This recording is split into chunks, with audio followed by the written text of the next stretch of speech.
This is the Local Real Estate Developer Podcast, where we share the stories of locals across the country who took that empty lot or that old building and turned it into something awesome that their community needs. I'm Kristi Kandel, and I've been a real estate developer my entire career. My co-host Raphael is a commercial broker, and together we're sharing the stories of locals making a huge impact on their communities. And what we've learned is you don't need millions in the bank or decades of experience to get started. You just need the confidence, tools, and the right people around you. This podcast is your chance to gain the confidence to get in the game, because real estate development isn't just for the insiders anymore. It's for people like you too. Welcome to the Local Real Estate Developer Podcast. I'm your co-host, Raphael, located here in Louisville, Kentucky. I'm a commercial broker, investor, and local developer. And I'm here with my co-host, Kristi Kandel, developer extraordinaire. Good to see you as always. Hey, good to see you. Yeah, I'm a developer, investor, and I teach locals how to be developers in their own community. And today we have a phenomenal guest on who does all of that and some amazing developments in her own community. I'm very excited to have you on today. Welcome, Katie Neason, to the show. Hey, great to be here. Yeah. No, we're excited. We're excited to host you. And where are you tuning in from today? I am in Bryan, Texas. So the MSA is Bryan College Station, and we are known for being the home of Texas A&M, and that's about it. We're about an hour and a half from Houston, hour and a half from Austin. Well, Texas, it's a big school. I mean, how many students go there? 40,000? It's the largest university in the country. Oh, really? They've eclipsed? Yeah. I went to Arizona State. I know we held that title for a bit, and then Ohio State took it, and then I guess now Texas A&M. That's awesome. We claim it. Yeah. Hey, we're all very large. Let's say that. It's all very large. Once you get your own airport on the campus, then I think there's yeah, it's like the data center, right? Every new data center that's announced has to be the largest one ever. And so we're the same race. We got to have something. We're going to be the largest university of the country. That's all. I love that. Yeah, we're really excited to host you today and learn a little bit more about your story. You know, one of the things we like to ask our guests is to tell us a little bit more about kind of their journey into development. So if you don't mind kind of telling us a little bit about what your background is and how you got into development. Sure. Well, I'm fourth generation Bryanite, so born and raised here, multi-generational. I actually grew up in a real estate family. My mom was a realtor. My dad was in construction. And I did not grow up thinking I wanted to be a developer. As a matter of fact, I got to see the boom and bust cycles of real estate. And we went through the saving and loans crisis. And I saw my parents lose basically everything they had built. So the one thing I knew is I did not want to be in real estate from that childhood trauma. And so I did what society said. I went and got a college degree, got a job in a safe corporate banking job. I had that safe paycheck, the safe benefits, the safe life, safe future, till the safe job made me miss my son's first steps. And I thought, I'm building a future, but it's somebody else's at my own expense. So I created a path to get the heck out of the W-2 world, went full-time real estate investing in 2015 and did that with flipping.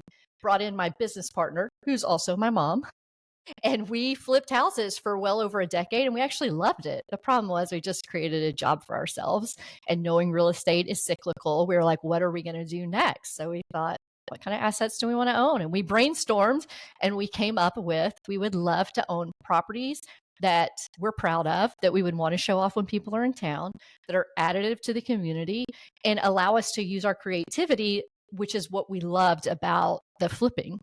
And that led us to downtown development. And that's how we just went all in and knew absolutely nothing. Well, yeah, no, and I think too, regarding development, I mean, you don't, it's not one of those things that has a playbook. And hopefully through this mediums like this one and other influencers in the space that you start learning a little bit more about the development space, but it's not something you typically learn in a textbook. So it's one of those things you just kind of have to dive in head first. And sometimes you learn hard lessons, but the hope is that over time, it becomes a more efficient skill of yours. Yeah, we try to Google it. Of course, the terminology isn't standard, so you don't even know what to Google when you're trying to get into it. So we met with two local subdivision developers in town, two older gentlemen, and independently, and they both told us we were crazy and we are going to lose everything. And so that gave us motivation. That was all we needed to hear to say, well, let me show you. Hold my beer. Hold my beer and watch this. Hold my beer. Yep. And so our very first, we bought these 3 tiny lots about 3 or 4 blocks from the core of downtown. And we thought we're going to tear these down and build townhomes. There had not been new construction in my downtown in my lifetime. And I'm no spring chicken. So we were like, it has to work as a rental because we don't know what the price point is. We don't know if it'll appraise. We need to sell the first one cash, so we'll have a comp and, like all the craziness. So we go into the city with our grand vision. And they were like, do you know when you tear those houses down, those lots are no longer buildable because they're so small? And do you know that townhomes aren't allowed in the zoning? And you're proposing 5 20-foot wide townhomes and the city ordinance minimum is 25. And dude, I was just like, I literally said, well, that's stupid. That was all I could come up with. Because I was thinking, what have we done, right? But it worked out for us because we were building what the city wanted. And so they said, but what if we work with you to make this happen? And so, yeah, that's how we got started, was a big old like slap in the face to show us we really had no idea what we were doing. Yeah, but that's something like you took the leap anyway. You just went ahead and said, hey, let's do it and we'll figure it out. And that's very much, I've gotten to know you, that's very much your mentality that, okay, well, especially let me prove you wrong, but we will figure it out. There is always an answer. Keep asking why. Within that first meeting with them, did they readily say, okay, maybe you guys would want to work with us? Did you guys have to come back to the table, or just how did that dynamic work? No, and I do want to, because it sounds like just go do it. It'll all work out. And I am not a proponent of that. Really, I mean, I was a banker, so I already was conservative background, right? I'd already seen how things go wrong. I was in a real estate family that went through bankruptcy. So we didn't just go in it and see. We knew worst case scenario, we could sell those crap houses that we bought to a landlord who wanted that level of, it wasn't us, but we knew we could sell it and at least, break even, maybe lose a little. So it wasn't like we were just like, it'll work out, let's just do it. But when we met with the city, no, it was to their benefit. They had already done their comprehensive plan, which I didn't even know what that was. And what we were building is exactly what the comprehensive plan said. So they literally said, hey, what if we support y'all in rezoning? What if, and at the time, I probably thought that meant it would be rezoned, because, the city isn't the one who approves rezonings, right? It's the city council. But in our mind, what we heard was they were going to rezone it and that they would allow for those 20-foot wide lots if we would do some things. They wanted us to push the houses all the way up on the setback so the parking was in the back. And we're like, okay, yeah, that looks better. We'll totally do that. And they actually gave us land in the right of way. So we have really wide right of ways for fire protection. Back before the fire marshal makes you do everything that's so stupid that we don't need the really wide right of ways anymore. So they gave us land. It let us put 7 townhomes on there instead of 5. Thank God, because 5 turned out was break even. So all of our profit came from the city voluntarily giving us right of way because we didn't know to ask for it. Yeah. And so we were lucky that we were doing exactly what they didn't do it because we're cute, although we were. And they obviously didn't do it. I don't think they did it because they felt sorry for us because they don't care.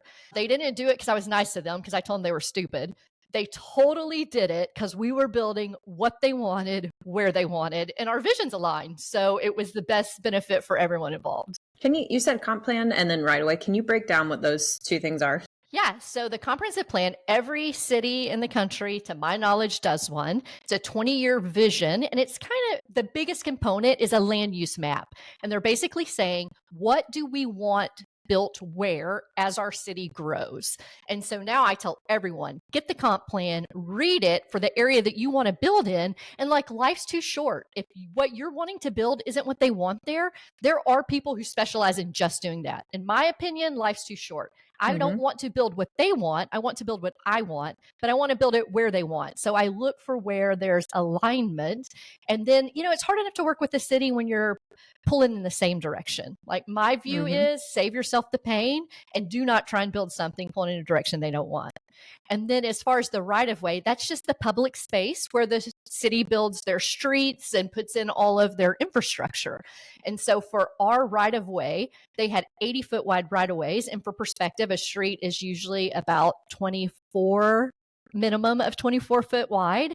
And then they have it for expansion or whatever. In this case, they had it for fire resistance so that it wouldn't jump the street. And so it's common in our downtown to give away part of the right of way so that you can get more density because that's what they're looking for in downtown. Now, if I go to a different part of town and ask for a right of way, they're going to say no. And then I'm going to think, oh, it's because my city doesn't want anything built here and they're so hard to work with. But the reality is it's because I'm trying to do something they don't want. Yeah, I couldn't agree more. And 2, I think that, you found a lesson out early that most people don't find out until many, many years into it, where it's, if you go with the path of progress or go with the flow of things, it makes it a lot easier, as opposed to having to, you have this vision of what you want there that may or may not align with the vision of what the city is wanting. And obviously it creates friction. And especially early on in your development career, you try to avoid friction as much as possible, because friction can create conflict, and conflict could lead to potential loss. And we're trying to avoid. I just got pulled in on a project in Florida, and it was multifamily investors who tried their first development project.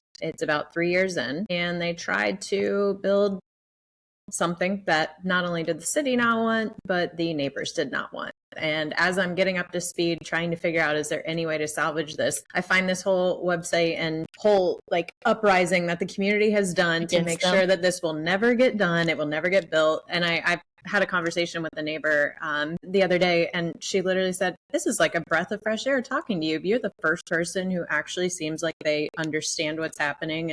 Like, I am just trying to figure out if there is any way for them to break even and get out of this and sell it to even a future buyer and go. But it just, I hate when I'm pulled, like, when you come into a project so late, it's like, so if you just would have asked some questions first and talked to the neighbors and talked to the community, or known anything about the area, which we'll get into later. But you teach people to do it in their community too, because they know it. And there's so much that you can gain from living in a community and developing in that community because of all the connections you have and what you know about it.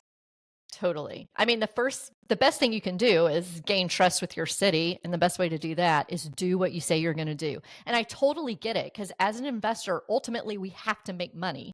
And so when you're in the middle of a project, a lot of times you strip down all the beauty you wanted to put into it because there's no money. And then when you're done and the city's like, that's not what we approved. Like, we thought it was going to be this beautiful project and you made all these changes. And so then they start getting skeptical. You don't want to be that developer in your town. You want to be the one that when you're asking them to take a chance, they can say, well, they've always done what they said they were going to do in the past. Why won't they this time? And then there will be a project, and we've had one, where the neighborhood is going to be against it. So at least you have the city on your side when you get to that point. And now you're only really fighting one contingency versus the city's not happy, the neighborhood's not happy, and you're trying to push a project forward. So yeah, get the city on your side the best you can. I couldn't agree more. So regarding that first project you took on, so you mentioned how there hadn't been any real development in your downtown of significance, at least in quite some time. And you guys decided to jump headfirst into trying to develop a townhome product in that market. So can you walk us through the process of getting kind of everything situated, and then ultimately maybe share a little bit on the exit of that deal? Or maybe you guys still own it, and maybe you could share some insight on that. Yeah. So on that specific project, we actually raised the money from outside investors, people that we know. We use the same investors. Those guys are still in our projects today, not in that project because we did sell. Because our deal is we sell anything we can deed single family, so that we can create pops of liquidity to put in as equity in anything that's multi-tenant. Ideally, we want to keep everything all the time. But the reality is a healthier neighborhood is one that has both renters and home buyers. So that allows us to get home buyers in the neighborhood. Now, those home buyers that we built those townhomes for, they are the ones who fought us on our Cottage cluster because they thought we were going to ruin the value of their homes that we built. So, like, it doesn't take very long for a person to become a NIMBY. So on that project specifically, the investors were worried because we didn't have comps or anything. They didn't know what that was going to look like. So they wanted to do all cash, no bank debt, because it worked. And it always was a requirement when we flipped and still when we do developments. If we build something and the plan is to sell it, it has to at least break even as a rental. So that plan B is we can hold it until the market turns, because we know real estate, if you're in it for the long game, it will go up over time. The problem is when you're forced to sell it when you don't want to. So that was our backup plan. So the investors are like, well, if there's no bank asking for a mortgage, there's not really a lot of trouble we can get into, but we might be stuck in it for a while. So it was 7 townhomes. What we did is we built the first 3 all cash with the investor money. Once those were under contract or sold, we did the next, and we just recycled that same money. So it took forever, as far as a timeline goes, but it was what they were comfortable with. And then we split the profit on that 50-50. And so there was already momentum building in our downtown. So we weren't the first developers. We were just the first to do new construction housing. And so we just hadn't set the comps. But once that project was successful on that 2-block area, we've done 4 or 5 different ones. And it's because all the neighbors came to us and said, would you be interested in selling my lot or buying my lot? And we just slowly started acquiring it. And then we just build whatever, makes sense for that lot and for the neighborhood. They don't always agree with us, apparently, and because we're creatives, we don't want to do the same thing twice. So it's like we could have just kept building townhomes, but we're like, no, we did that. Now we want to do a cottage cluster. We built a mixed use in that neighborhood. We paid to have a huge drive-by mural done on a building we didn't even own. We put a call out for 5 artists across the state, and we selected 5 of them, and each one painted an 18 by 25-foot mural. And it was the first public art. So we're trying to give back. Obviously, it's the benefit for the people who buy the townhomes, because now instead of looking at a tilt up concrete wall, they're looking at a mural. But yeah, what we learned was if we can concentrate our development in a certain area, every project makes the next one appreciate. So those first townhomes, there wasn't a ton of margin. But then the next project made those go up, and the project we did. And then the next one, it just keeps building, and it's like appreciation on steroids, which is what I love about small infill development, is that you can create 2 different layers of forced appreciation. When you guys first went out, I have a question about the lenders did you guys get construction loans for that one? And that one we didn't, because the investors wanted to do all cash. Oh, now, okay. That's the only project we've ever done all cash. Everything else we've leveraged. And even the next phase, when we bought across the street and did that, we leveraged it because everyone had a better level of confidence. And all of our loans have come from commercial, regional, or local banks who will do, back then 80, 85%. Now it's more like 75, 80%. And then we just raised the equity generally from investors. On build to sell, it's almost always raised equity. And then on anything multi-tenant that we want to keep, we want to be 100% owner. But life's too short for us to wait to get 100% of the equity. So we always put money in, and we put in as much as we can. Because to me, a nightmare is owning 5% of 1,000 doors. God bless the people who do that, but I don't want to do that. That's like having all those investors who are you created another employer. Job. Yeah, exactly. Yeah. So we want to have, we only have, I think, 5 investors in all of our projects. And so we want to own at least 50%, but as much as possible in every deal.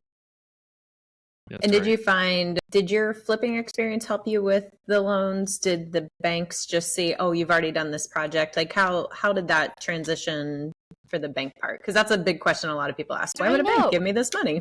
I know, it is curious. I get that question all the time. And I have not had a lot of issues getting commercial bank debt. And even without jobs, and when we were doing this full time, I think part of the reason is maybe because I was a banker. So I'm presenting it in a way that they probably understand, even though I didn't really do real estate lending. I did commercial working lines of credit, but I get it philosophically.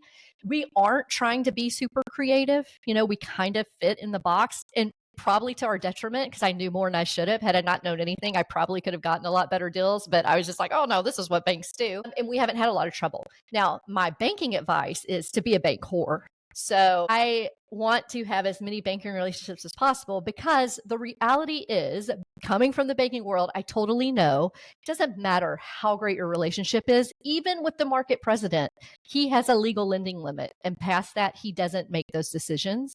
So as you build your relationship with the bank, it actually gets harder and harder to underwrite deals instead of easier and easier, because now they're dealing with their internal legal lending limits. And the more loan you have with them, the harder and the more levels of approval they have to have. So I say go in and find out what the legal lending limits is for whoever your best relationship is with, and go up to that, and then go on to the next bank, because the higher you go, the harder it gets.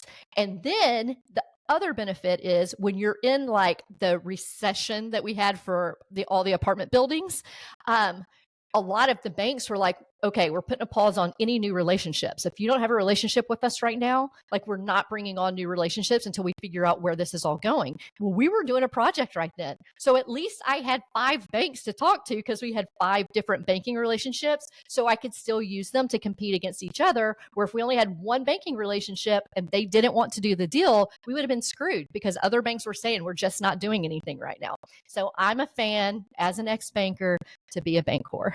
Well, and to your point as well, I mean, each bank has their own appetite depending on what the project is too. Right. So, I mean, I know local banks that they're like, hey, we're not touching this product type. Hospitality has been one that's been kind of hit or miss with a lot of lenders, but I know a local lender that loves it, right? They're really looking for those types of opportunities. And there's a lot of lenders out there that don't like ground up construction, and there's others that are more open to that, and they have an appetite for that. So even outside of just the relationship piece, it's different banks have different appetites for different products. So I think, and it can change. So I'll tell you exactly, it changes. And just because one bank is gung ho to do deals this year, maybe they over leveraged in a certain category, and all of a sudden their board of directors gets together, looks at the balance sheet, and say we're overexposed in this space, and we're no longer going to be issuing loans, or if we're issuing loans, we're not going to be competitive. That sort of thing. So it changes. Hey, can we chat for a second? Since you're listening to this podcast, you're already thinking like a developer. You see the potential in your community, and you're ready to do more than just watch from the sidelines. That's exactly why we created the Local Developer Vault. It's a free resource full of tools, templates, and trainings to help you take action. And here's the best part. When you sign up, you'll also get access to our local real estate developer community. It's full of people just like you, who are making real things happen in their neighborhoods. So don't just listen to the stories. Become the next one that we spotlight on our show. The link in the show notes to unlock the vault and join our movement. We had this nightmare. Exactly. We were supposed to be closing our construction loan for a 3-story mixed-use building. It was 20 residential lofts and 6 commercial spaces. And the appraisal was done. Loan docs. We're like, where are the loan docs? Where are the loan docs? When are we closing? Like, we're past supposed to close. And it was like, oh, the president or whoever the final approval is on a cruise with his family, is inaccessible. Next week comes. I'm like, dude, what's going on? Finally, I was like, I know enough about banking to know something is going on and they are not telling me. So I called the loan officer. I'm like, John, just tell me what is going on. Well, the bank had put a moratorium on all multifamily in Bryan College Station because there had been just a huge amount of the corporate student housing projects done at campus. And even though they had been fighting, and the reason they hadn't told me is they were fighting this whole time, like, this isn't student housing, but it doesn't matter. At the end of the day, the moratorium was no multifamily. And because it had 20 residential lofts, they said, we can't do it. Now, they worked with this. They assigned the appraiser to the new bank and helped, and were very helpful in getting the next bank. But here I am, 2 weeks past supposed to be breaking ground, starting an entire new banking relationship to get it closed. And that was in the moment, when we started it, they wanted it. And by the time it was supposed to close, they couldn't even get it closed, even though we had a relationship, so it's a great example of, you just got to cover yourself.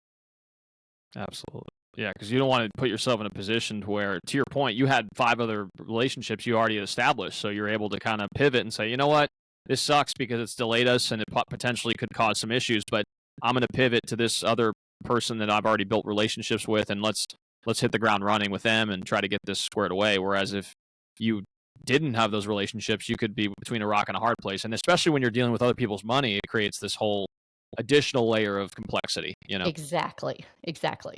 So yeah, that's my banking stories. Yeah. So one of the things I'm kind of curious about is, regarding that project. So you said you had 5 units to essentially break even. So really you made your money on the 5th or 6th. And then you took that money and parlayed it into a project of cottages, you said? Yeah. So, I mean, money's fungible, but then that actually went into townhomes across the street. And then next to that, it was actually a project. It was one of our latest projects, was the Cottage cluster. And it was just 6 houses all facing inward. And when we tried to do this, the city has an ordinance that and most cities have this unless they've adopted some sort of cottage cluster ordinance. The standard ordinance is every lot has to touch public right of way so that you don't end up with landlocked lots. Well, if you build a cottage cluster, unless you do a lot of like little skinny gerrymandering, you're going to have lots that are landlocked, right? And so what I sent this to my civil engineer and said, hey, I want to propose this to the city. And he was like, no, they're never going to go for that. An engineer is great because they think in black and white lines, not in creative boxes. So you have to have an engineer that says, yeah, you're probably going to look dumb when they tell you no, but you got to submit it anyway. And some engineers cannot get there. But I have an engineer here who knows she's going to do crazy stuff. The city knows she's going to do crazy stuff. But I had asked the city, would they do this? It would have to be a PD because it doesn't fit within any zoning.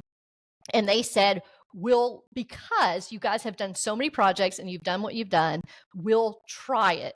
Because it's called out in the comprehensive plan to do cottage clusters, but there's zero vehicle to actually be able to execute on it. So they were like, let's try this. So it was just 6 little houses. The courtyard is only like 30 foot wide. It was only an 8,500 square foot lot. It's a very small corner lot. And then it has shared parking.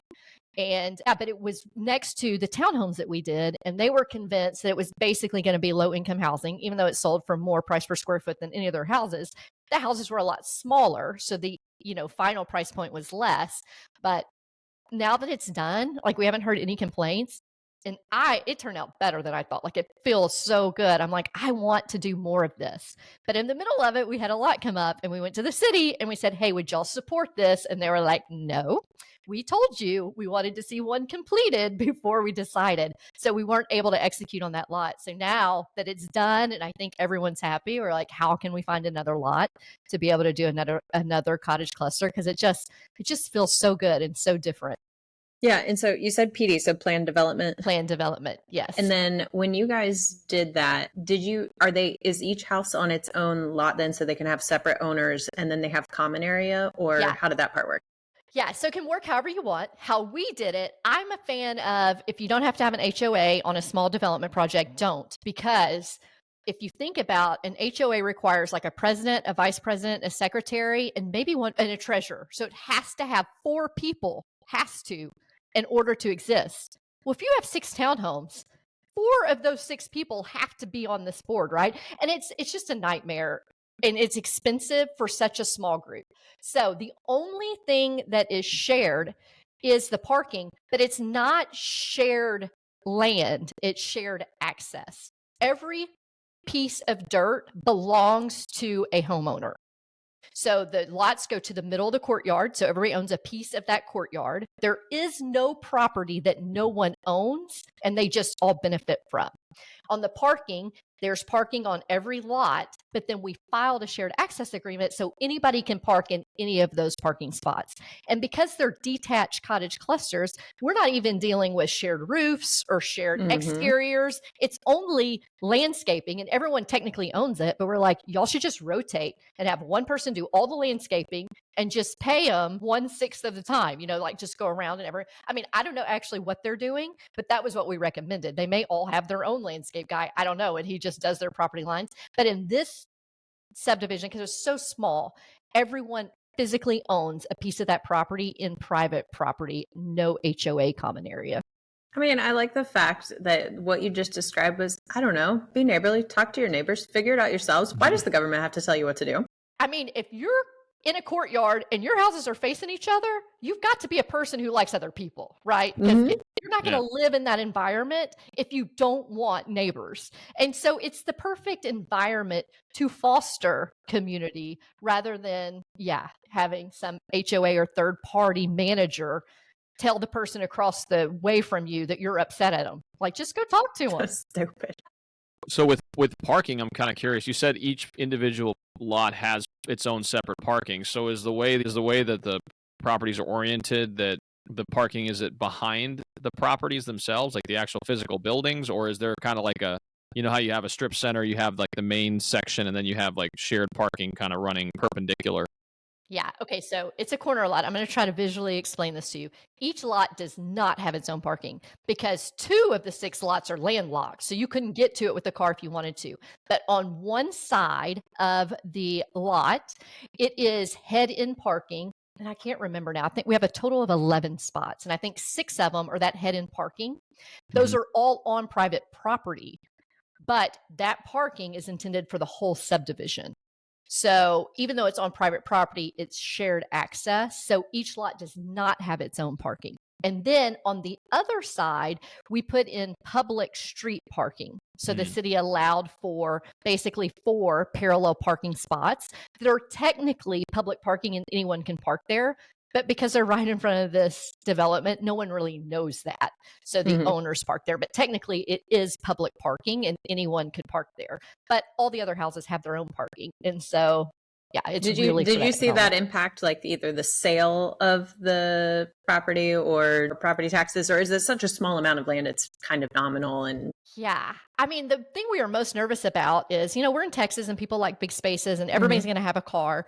And we were worried about like the people who aren't where the parking isn't touching their property, like they have to walk through into their house. And even though it's only like, a tiny amount of distance, it's not typical. And would people do that? So we were nervous, but it never came up once when we were selling it. Nobody said, oh, we can't do that parking, or like the configuration of it was never the issue, because the people who looked at it were like, oh my gosh, this is cool, right? Anyone who isn't interested in that configuration, they're not looking at it to start with. So yeah, we had no issues about the parking, or nobody was like, because sometimes we get that on the commercial side. Can we have a reserved parking sign? And I'm always like, no, but they didn't even ask that. Like nobody said which spot is mine. Like, it just was a non-issue. I was worried it would be an issue, but it was a total non-issue. And with maintenance of the parking lot, how does that work? Is it kind of shared amongst the tenants or the owners? Yeah, so it's a it's concrete paved parking lot. Oh, good. Well, and at some point, 30, 40, 50 years from now, it will be a problem and the neighbors will have to figure it out and work it out. And that is the only reason why one might say we should have an HOA. And the city would probably say you should have an HOA. My belief is that is not worth having the headache of 30 years of an HOA to figure out what we're going to do in the future. Everyone has their own irrigation, so there's not even a common irrigation system. Like there are no other shared amenities. And I'm like, yeah, it's going to suck. They're going to have to figure it out, but they will. Yeah. Oh, yeah. No, for sure. And, I don't know the weather in College Station, but I'd imagine it's probably decently nice. So even in the wintertime when you have to go to get your car, then it's probably not a big concern. I know here, I'm located in Louisville, Kentucky, and we're not super cold in the winter, but we do get, snow and ice and such. And so having a detached or having a non-covered parking is definitely a problem for a lot of people. So we have one season here and it's hot as hell. Exactly. So that helps. I lived in Phoenix. I lived in Phoenix for a long time, and that's how it was too. Yeah. It ranges from really nice in the winter to, God, why did I choose to live in Phoenix in July? Exactly. So in Texas, it's always hot, except February, we have ice. And then you don't worry about going to your car because every single thing will shut down. There will be nothing operable during bad weather. We got down to 37 here in Fort Myers Beach the other day, and I was just like, no one was out. My dog went on the shortest little walk and no one was out. And I'm like, no, this is when we hibernate. Oh, I love that. So you've talked about a couple of the projects and talked about having some different partners that you brought in and working with your mom. How have partnerships evolved for you, and what's your stance in general? Because I was just talking to someone last night who's like, I do my own smaller residential, but I know if I need to step up my game, and he wants to get into boutique hotels, I'm going to need partners, and it gives me anxiety. Yeah. So so I'm going to separate it out as partners, like operating partners, and then money partners as two different ones. I am the kind of person who wears my emotions on my sleeve, which means I don't do good by myself because I'm up and down, right? I need someone to balance me out. And so it's great that it's my mom, because she knows that as long as it's my idea, I love it. And she will manipulate me to make it think it's my idea. And I know she's doing it, and I'm okay with that. So it's worked because we can work well together. And then we have one other investor in town that's a real estate investor, and we'll team up on some projects. Everything else is just mom and I as the operating partner, and then the financial investors. And I do have lots of opinions and strong opinions on financial partners. And that is, I do not take money from anyone I do not know very well and who does not know me very well. Not that you can't, I don't want to. I am a quirky personality. I'm the youngest, I'm spoiled, and I'm opinionated. And so you need to work well with that. And want all of my investors, except for one, I've known over 20 years. Some of them I worked for as W-2. They sell their company and now they're looking for a place. So, like I know them really well. I have people reach out to me consistently on Instagram. I had someone fly in from Canada. I thought he just wanted to come see my projects. And I was like, sure. He's like, I'm going to be in Texas. I'm like, no problem. I take him all around. And when he leaves, he's like, okay, so here's everything I need from you so that I'll be ready to invest in your next project. I was like, I didn't know that's why you're here. I don't take money from people I don't know, Mm-hmm. And so I just believe that. I want you to know how I operate, and and I know who you are. The other thing is I only take money from people who are trying to maintain their wealth. They're not trying to grow their wealth. So they're at the phase of life where they're just looking for assets that are going to hold value or appreciate their money. They don't need the money. They're not in the phase. Like I'm in the phase of life where I'm still trying to grow wealth. So I would not be an investor for my projects, right? I'm just want the people who don't need their money back because I want to be in it as long as possible with incremental development. I don't know how it's going to turn out. I don't know how long it's going to take to appreciate. I don't know if we'll hold it forever. I don't know when the next opportunity is to sell it. So on those projects, I just want them to know we may be in this forever and to be okay with that. So those are two main things that I look for whenever I'm looking for an investor. I absolutely love that because you're taking the pressure off. Like you're not just trying to take the money to take the money. You're like, no, I need you to be aligned with what I'm doing because this is already stressful and complicated enough that I don't want to be forced into a bad decision later. And being able to have those boundaries and that clarity is huge. And the reality is stuff goes wrong. And real estate is a cycle. There will be a time, and the apartment people are in that cycle right now. There will be a time when the cycle sucks. I want investors who've been through cycles because we have everyone who's been investing for like the last 15 years. They may verbally tell you they understand. They don't understand. And so you're going to end up with mud on your face. And maybe it was your fault. And if so, shame on you. But some of it's just the cycle. And I want people who understand that and have actually been through it so that we know what to expect when when those tough times come. Like one of my investors told me once, because I was like, my first investor, it's like, I'm not taking your money. He actually volunteered. I was asking him to look at my plan and he goes, hey, if you do this, can I invest in it? I was like, oh, hell no. And he goes, why not? I was like, dude, I'm not going to take your money. Like, what if I lose it? And he goes, so you think I'm not sophisticated enough to invest my own money that I need you to decide whether or not I should? And he was, making a point, and he did. I remember it very well.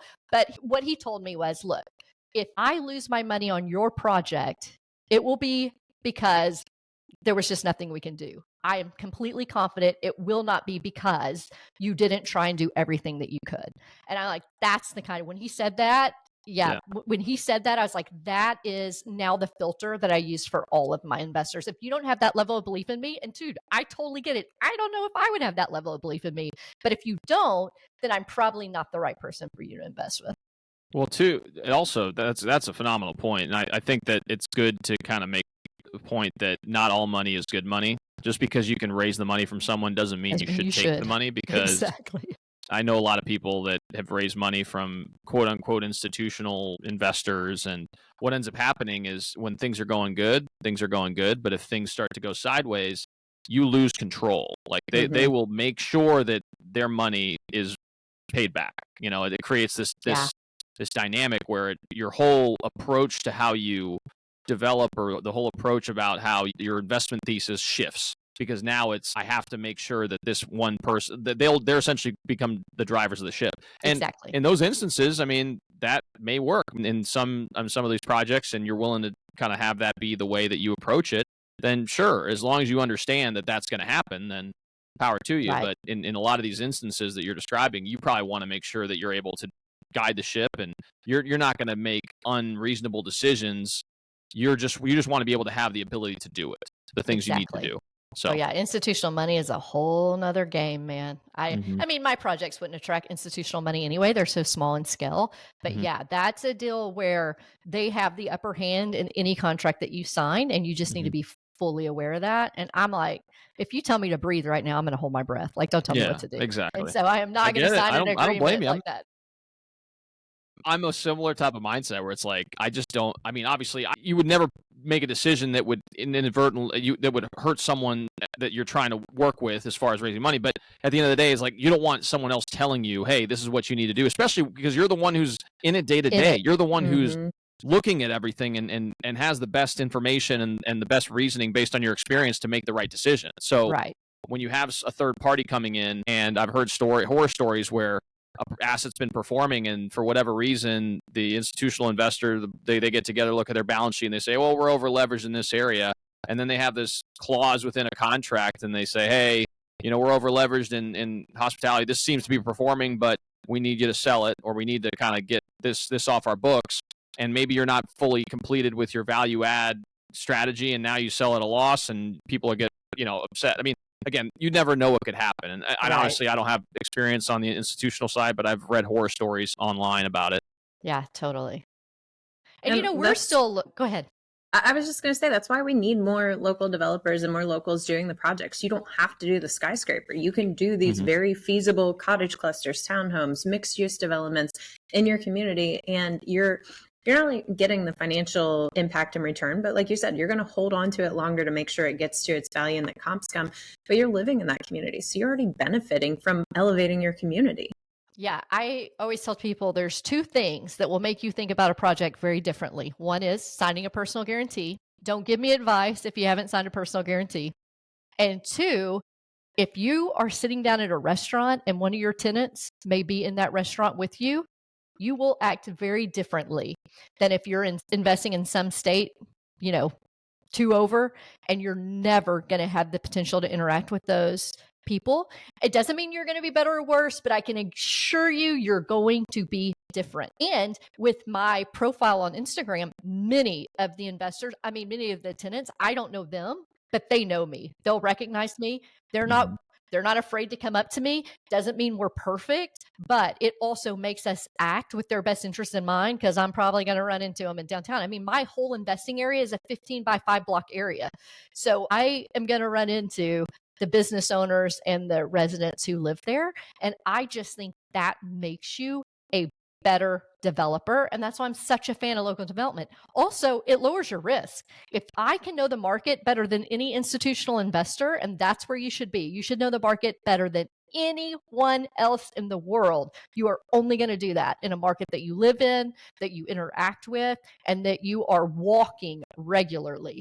Otherwise, I think development is too risky. I also believe don't do one project that can take you down. That means your first project's going to be small. And then the next one can be bigger, and the next one can be bigger. But my goal is to never do one project that if it goes down, because we are signing personal guarantees. It's not like the loans for the apartment buildings, even though a lot of them may realize it's not as unguaranteed as they thought, but it's not like that. Like, you're personally signing that guarantee. So every project you do puts at risk every other project you've done. So I want to layer it so that not one project can bring down the whole portfolio. And you're able to do that with small scale incremental development. Definitely. No, I couldn't agree more. That's some great advice. And obviously understanding your markets is another piece of great advice that is going to be helpful for a lot of people that are listening to this podcast. And so just to give you an idea of the people that tend to listen to this podcast, are these individuals who were in a similar position to what you were before, where either they're working a W-2 job and they're wanting to, take down their first development project, or they themselves have, kind of made the leap and gotten into real estate, and they see a building as they're driving by every day going home, and they say, wow, there's something cool that could happen here. And all it's what it needs is someone with vision to be able to make it happen. So for those individuals who are looking to take down their first development, I mean, you've already shared a lot of great advice. I'm just kind of curious as to what would be a one piece of advice that you think above all else would be a benefit for those individuals. Yeah. So my recommendation, I was actually just coaching some infill developers in Lafayette, Louisiana, and this question came up. I was like, the one thing that you can do is get around people who make the next step feel easy. If you are taking advice from people who have never done what you're doing and are sharing with you all the things that are going wrong, you will only see things that can go wrong. If you get around people, and it doesn't even have to be that they're doing exactly what you're doing, but they're of the mindset where they are high achievers, they are doing things, and they make growth feel easy, you will start seeing the opportunity. You have to do whatever it takes to get yourself around the people that make the next step feel easy. That way you're not reliant upon yourself when you don't know anything. Because there's two types of people. There's a type of person who's like, the sky is falling, this will never work, it's not for me, all I can see are things that are going to go bad. And then there's the type of person who's like, I can do anything, and they just jump. And then they get themselves into trouble because they didn't do enough to know the next step was safe. And so you're going to be on one of those two ends of the spectrum. When you don't know anything, you don't want to be the smart person you're relying on. You want to be around people who can kind of keep you in check one way or the other, depending on your personality type. Yeah. No, I think that's great advice. And finding, regarding even partnerships, having two people that have very similar skill sets or very similar mindsets can be of benefit at times. But sometimes, let's say you get two people in the room that are very optimistic about everything, and they're the way you describe, where they just take the next step and they figure it out as they go. That could be positive in a lot of ways, but then they don't really think through downside risk, and they don't really think through how to best approach a process to de-risk something, and that could potentially lead to issues. Whereas if you can team up with someone who isn't necessarily a person who just is frozen by fear when it comes to risk, but someone who is more analytical in that respect and can understand the different pitfalls that could come around the corner, I think it really does make for a good potential partnership, as long as the communication is there and you're able to come to resolutions together. Totally. And that's easier said than done, but oftentimes that you need someone like that in your corner. Yeah. And it doesn't even have to be partners. I mean, if you're just around other people, because, the thing I try to avoid is, I call it like the headline story. I don't want to do something that tomorrow morning, if I see it in the headline, I'm going to be like, that was stupid, whatever it is, personal or business wise. But sometimes if you don't know what you don't know, you don't realize you're creating a headline story, where someone who's done it a lot is going to be like, hey, did you think about this? And you're like, no, I didn't even know I should. But if you're around those kind of people, they can help you think about things, or help you say, dude, I get your fear. The whole toilet in the middle of the night thing, right? Like, that's the thing with the rental that everyone brings up. Anyone who's done it before is going to say, yeah, could happen. Probably not going to. But you're either the person who's paralyzed by fear because you're afraid that's going to happen, or you're the person who's like, nah, nothing will go wrong, it'll be fine. But if you just have someone who's been through it, they can give you a realistic level of how much skepticism you should actually have, based on experience, not based on emotions. Yep. And like you said earlier with your investor, he's been through, the first one who taught you, he's been through so many cycles. And that's where I feel fortunate early in my career. I had people that were 20 to 40 years older than me guiding me and mentoring me. And I remember we walked out of a city meeting where they just killed our project for undergrounding power lines, and like we'd already spent $250,000, and now we had an extra $200,000 of cost. And I'm like, oh my gosh, this is the end of the world. And Vasanti just looked at me. She's like, we're going to find a way. She's like, we're going to come back. We're going to digest it. We're going to look at it from all the different angles. And we found a way to go back and show the hardship and got to keep them up. And it was just like, okay. So having those mentors in your corner, and like you said, it can just be anyone, a phone, a friend that you have. It doesn't have to be an official mentor, but just not being afraid to be somewhat vulnerable and just asking questions and going, I don't know this. And I mean, okay, if you're scared at first, throw it into Chat GPT or Perplexity and start to get the lingo, and then go talk to someone who knows, and you will have enough of a baseline. But ask all the questions. It is not worth the time and money lost and the gray hairs and wrinkles for just trying to figure it out. And Kristi, you and I met in a mastermind, right? And it's a mastermind where you and I are the only developers. It's not like a mastermind for developers. It's a mastermind for investors. These are knowledgeable, action-taking people. And so I can bounce ideas off of them. They don't need to do development to be able to help me assess whatever my problem is. And that's why I'm like, just get in the room, whatever it takes. Get yourself in the room with people who can help you solve problems and make this next step feel easy. I mean, that is my biggest piece of advice. I came from a mom who is fiercely independent. I'm all girls. It's me and my two sisters. She raised us fiercely independent. And I grew up that way. And I was like, I don't need anybody to tell me what to do. Why would I get around somebody else? I can do it if they can do it. And it wasn't until COVID, when we're all sitting around thinking too much, I was like, I feel like I've been at this level forever. And I just make excuses about why I'm not going to the next level. And that's when I was like, for the next year, all I'm going to do is join every mastermind that comes up. And I joined the one that we ended up meeting in. I joined Go Abundance for Women. Like I joined all of them. And I said, I'm going to do it for 1 year. And then at the end of the year, I'm going to see which one had the biggest impact on my life. And I'm going to table the rest of them and just move forward with those 1 or 2. I am telling you, it has been life changing. You can be fiercely independent and still be in the room with really smart people, and both of them have their strengths. Yeah, I was just talking to someone because I had done maybe in June or July, I went to one of Cody Sanchez's weekend events and then joined her boardroom. And it was not necessarily because I'm probably never going to have a boring business because I can't help but start companies and do development. But it was being in the room with so many fired up entrepreneurs, business owners who have big ideas, but then know how to break it down and know how to execute. And it's like, no, I just wanted more people like this to be around. Yeah. I wanted people who understood this and can break it down in all the ways. So yeah, if you don't have that, you can find it online. Ideally it's in person because it is just so much better. So different. Yeah. Yeah, do what it takes to get there. Definitely. So one of the things we typically like to ask the guests is what does community driven development mean to you? Because I mean that's kind of a term that has been thrown around, but I think it can mean different things to different people. So it'd be kind of interesting to hear your take on it. Yeah. So this is coming from a fiercely independent person who's not really great with collaboration, but no, to me, it's merging profit with purpose while reweaving identity back into place. So the development pattern that we've taken has allowed all these developments that create places we're all trying to escape from. Like we're all just like, when is the vacation so I can get the hell out of here?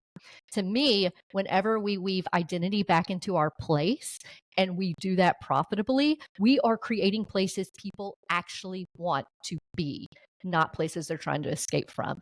And so whenever something goes up and you're like, that didn't feel very good, it's like, that is what we are building over and over again. I grew up here in Bryan College Station, and I remember the mantra when I was in college was, if we can hit the right demographic and population metrics, we will finally be able to get all of the national chains and we will have made it as a city. We thought that sameness was going to make us special. And all it did was make us like every other city. And all these cities have lost their identity. So to me, it's how do we build identity and uniqueness back into our community? So not only do visitors want to be there, but the people who live there actually want to be there. 100%. I was just driving out in an area where we're going to do a potential development. And I was like, I know this. Massive tract development after tract development by shopping center with national tenants. And yeah, it has everything that you want, but there is no soul there.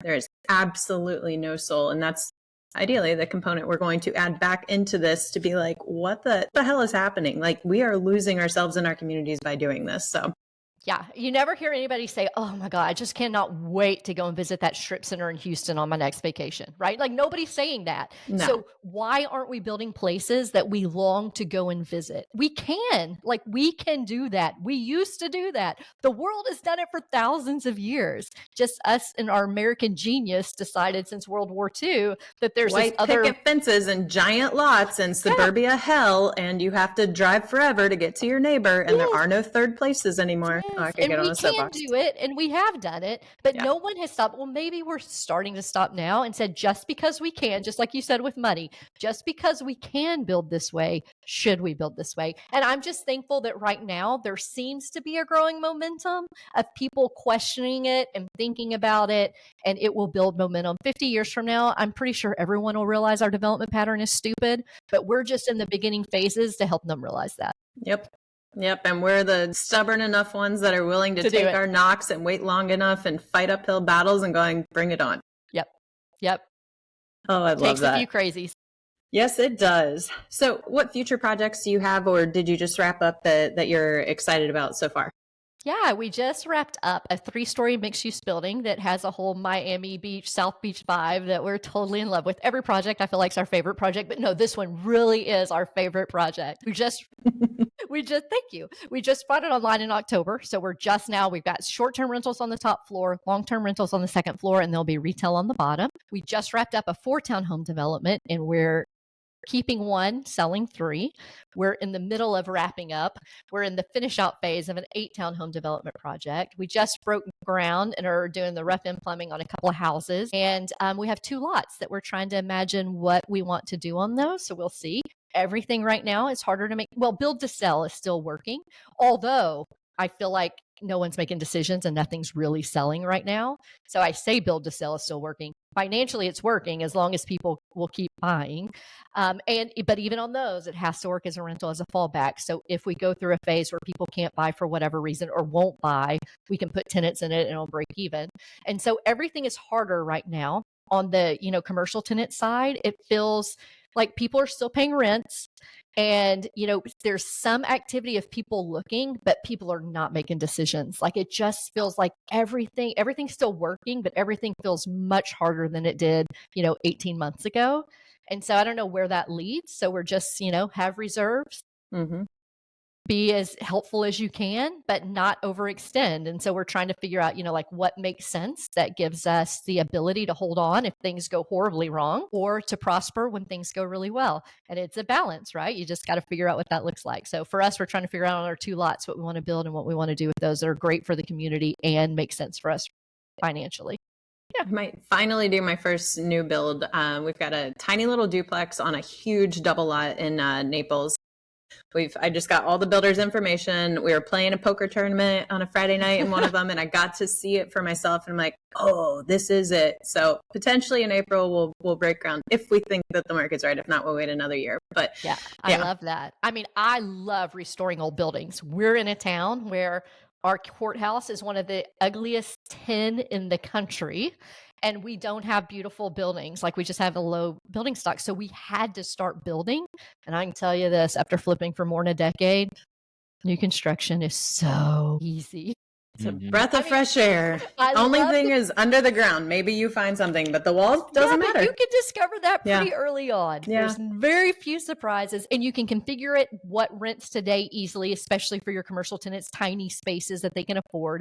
But it doesn't have the beauty, the character, and just the soul of those old buildings. But man, is it easy. Yeah, no, I'm looking forward to seeing the projects that you're following, you're creating, and I'd love to be able to maybe even I'll try to see if we can find you on social afterwards and try to see if I can follow along with your journey, because it seems like you're doing some pretty cool stuff, and looking forward to keeping in touch. You got to follow along with what she's doing. Which to that point, Katie, can you talk about what you're doing from your rookie redeveloper and anything else you have going on?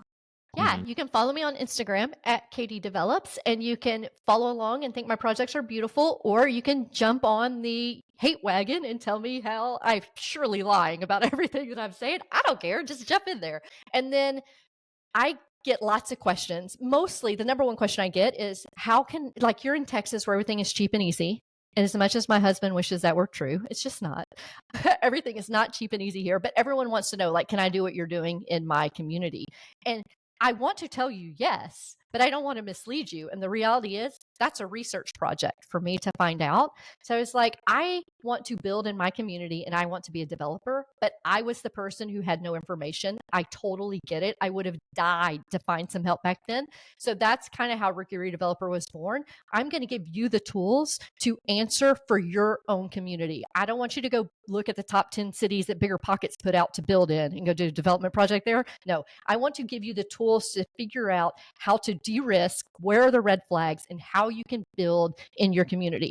Well, if you don't have any money, like the gateway drug, that townhome development project, that's a way to get some pops of cash to be able to build a bigger project, maybe one that you hold on to. But my whole goal with that program is to give people the confidence to reduce the friction, to get around the people that make the next step feel easy, and to have someone, when you think it's a huge crisis question, I'm like, oh, that's no big deal. Just call the city and tell them this, right? You just need that. And that's what we are. We're just a resource to give you the information you need, and then to have the ideas to bounce off of. And what I didn't expect is it's full of professionals in the industry. I have architects in there, civil engineers in there, planners in there, contractors, brokers, which is amazing. Because now when you're like, I'm trying to figure out this site, like you actually have professionals in there who do that for a living, but they're all trying to figure out how can I do this for me instead of building these projects for other people. So that was like an unintended benefit it's just been amazing. Yeah, the bartering that you can do with that. I'm like, bartering is lovely.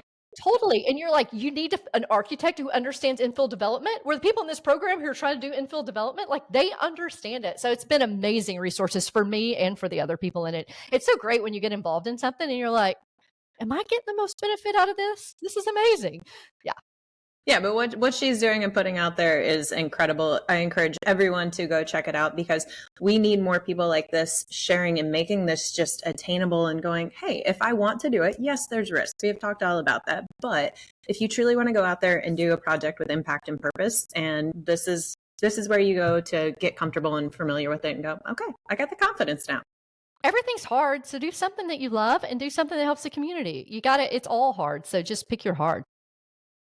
Definitely. Great advice, really. And we'll make sure to include the social links in the show notes as well. So if you guys are watching this on YouTube, go ahead in the description. You'll be able to access it. And then if you guys will listen to us in a podcast format, whether that's Apple Podcasts or Spotify, you can go ahead in the description as well, and you'll have access to all those links. Katie, thank you so much for your time. We obviously greatly appreciate it. I'm looking forward to staying in touch and following along with your journey. It seems to be very inspiring, and I'm really excited to follow along with the different projects that you're going to be taking on in the future. And the cool thing about this podcasting format is that you get to meet people who are doing great things around the country, and hopefully one day we get to meet in person, and that'd be a cool opportunity. I'd love that. We should put on a development conference or something. We've talked about it. That's kind of the thing. We get enough people throughout and we go, hey, because conferences are hard as heck to put together, but it's like, hey, if we go, hey, let's do it. We've got enough people, that 100%. If we could somehow together create the bigger pockets, but of local development, that would be an amazing resource for everyone. Totally. We should and collaborate for and make ourselves. that happen. Yep. Yeah. All right. I love it. Thank you guys for inviting me on. Thank you, Kristi. It's been a treat getting to know you and following your journey. And I enjoy talking development, and I appreciate you guys giving me the forum to do it. Definitely. No, we appreciate you for sharing your insights and time. For those of you guys who are listening to this on YouTube, please like and subscribe. It makes a huge impact in our ability to reach a broader audience, and we obviously greatly appreciate the support. Along with that, if you guys are watching this in a podcast format, whether that's Apple Podcasts or Spotify, please leave a 5-star review. The more people who leave 5-star reviews, the greater reach we receive, and ultimately more and more people can be inspired to take on their first development project. So thanks again so much for tuning in. We'll see you all next time.